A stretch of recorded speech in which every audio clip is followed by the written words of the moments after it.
Nasukol ng mga operatiba ng Balagtas PNP ang isang drug suspect sa ikinasang buy-bust operation kung saan nakumpiska ang ilegal na droga at isang hindi lisensyadong baril. Patrolwoman Pearl Crystalline Javier sa report.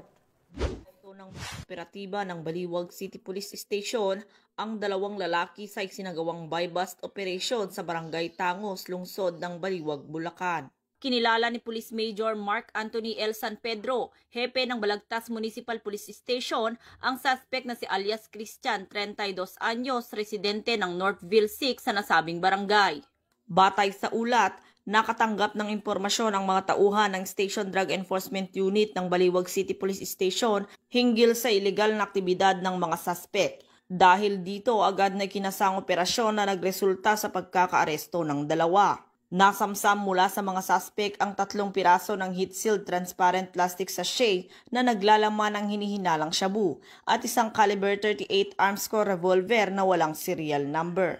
Kasalukuyang nasa kustodiya ng otoridad ang mga suspect at nahaharap sa kasong paglabag sa RA 10591 o Comprehensive Firearms and Ammunition Act at Section 5 and 11 ng RA 9165 o Comprehensive Dangerous Drugs Act of 2002. Ayon kay Police Colonel Angel L. Garciliano, Provincial Director ng Bulacan Police Provincial Office, ang tagumpay ng operasyon ay patunay ng patuloy na dedikasyon ng kapulisan sa paglilinis ng lalawigan laban sa ilegal na droga at mga lumalabag sa batas.